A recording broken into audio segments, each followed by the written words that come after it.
How old are you? 18? Me too. How old are we really? 17. Me too. Actually, I'm 16. Me too. Isn't it funny? The truth just sounds different. I'm 15. Here are 3 essential tips to learn foreign languages faster and easier.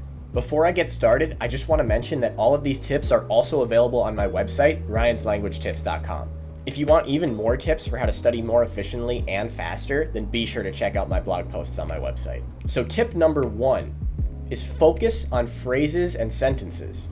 Now, I think we can all agree that there's no perfect way to learn a language, and I mean, even here on YouTube, a lot of people disagree on what the best method might be. In my opinion, one of the fastest ways that you can really progress in a language is by focusing on learning phrases and sentences.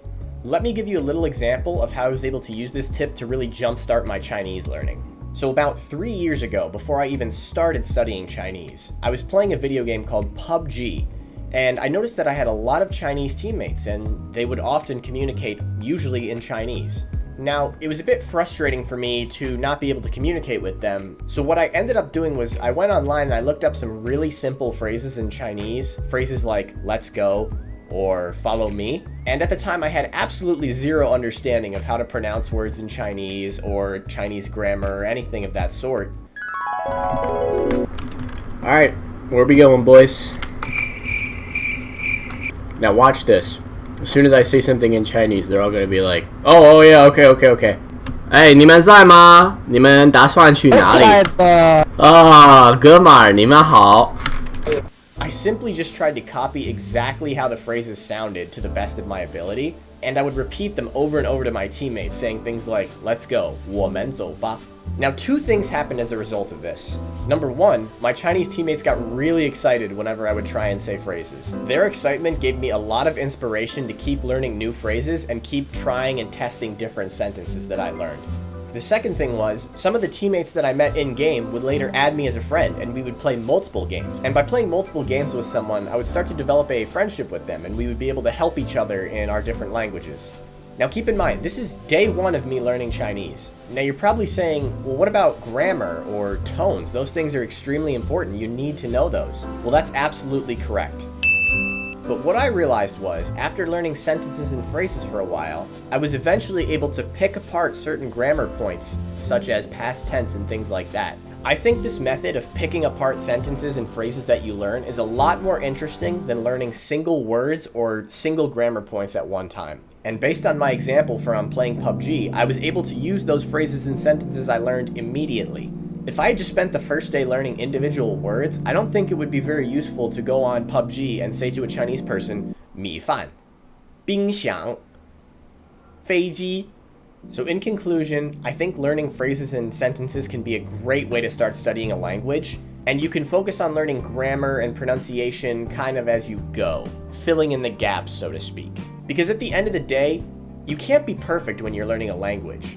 It doesn't matter who you are, everyone's going to make mistakes, and that's completely normal. The important thing is that you're talking and practicing from day 1. So tip number 2, repetition is absolutely essential. So repetition is a pretty common theme for language learners. I know for myself personally, I cannot learn a phrase one time and then remember it forever. I need to see that phrase 10, 11, 12 times. I need to repeat it back to myself and say it over and over again, so that way I really understand it. 我喜欢吃饺子, 我喜欢吃饺子, 我喜欢吃饺子. And I think a lot of people who use textbooks to study kind of fall into this trap where they learn something once and then they completely forget it by the time they move on to the next topic. If you really want to remember something, you need to be practicing it a lot. And this applies to a lot of different parts of learning a language. Learning how to pronounce a word, learning a certain phrase, learning just a word in general. All of these things require a lot of repetition in order for you to actually really get it cemented in your brain. Call me crazy, but I often walk around my house repeating phrases to myself that I had just learned in a foreign language. I try and repeat them with correct pronunciation and repeat them in a natural manner. And by doing this, I'm able to actually use that phrase when I need to in conversation with someone. And I won't be left sitting there going, And just going back to my last example for a second, this actually really helps when learning phrases too.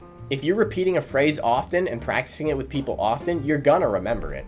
But if you just read it once from a book and expect to remember it, that's probably not gonna happen. Anyways, key point of the second tip, repetition is key. And practice repetition whenever you can. Practice phrases around your house, practice pronunciation when you're out walking, practice new words you learned when you're in the bathroom. The third and final tip, and I've kind of already mentioned this already, is practice what you've actually learned. What is the point of learning a language if you're not actually going to use what you've learned in a real world situation? And with the internet today, there are so many good ways to be able to practice with people, it's crazy.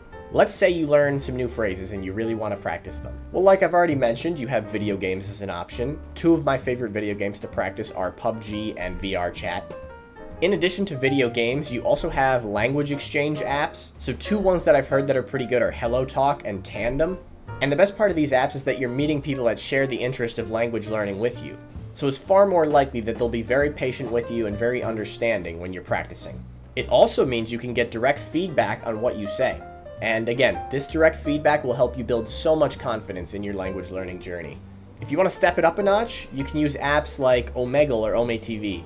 Now I will say you do have to be careful on these apps. There are certainly people on there that do not want to practice languages, and I will leave it there. But it's really hard to beat because you're connecting directly with native speakers of certain languages. This gives you the opportunity to practice with native speakers from the comfort of your own home. Not to mention, you're basically having a real life conversation with someone, so it'll help you become more comfortable when you actually are talking to people in real life as well. The last option is you can go Laoshu or Xiaoma style and just go out in public and start talking to people. Now don't get me wrong, this can be very awkward and embarrassing for people, but it can also lead to so many awesome outcomes as well. Oddly enough, when I was in China in 2019, I was out by myself walking through a night market in a local part of town. I was probably the only foreigner in the entire area, but I said, you know what, I'm going to speak some Chinese to people. And at the time, my Chinese was not good. But regardless, I went up to the food stall with dumplings and I said to the man, 你好，我想吃饺子，饺子多少钱呢? And the guy working the food stall got so excited and so interested, and he started asking me all these questions. There was also a family to my right that overheard it too, and they were very surprised. And so then they began asking me questions. And in broken Chinese, I was talking to them and trying my best to communicate. What ended up happening was the family actually invited me to their store for dinner.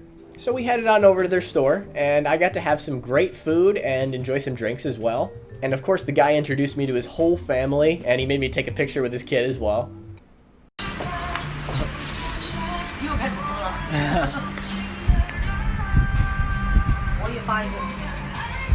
And then after we were finished eating, he showed me around that entire part of town. And keep in mind, all this happened simply because I tried to speak a few words of Chinese. Now, I'm not saying that's going to happen for everybody, but some awesome things really can happen when you immerse yourself in a foreign language. Anyways, I hope you enjoyed these 3 tips, and be sure to check out my website, Ryan's Language Tips, for even more blog posts and even more information. Thanks everybody, and I'll see you in the next video.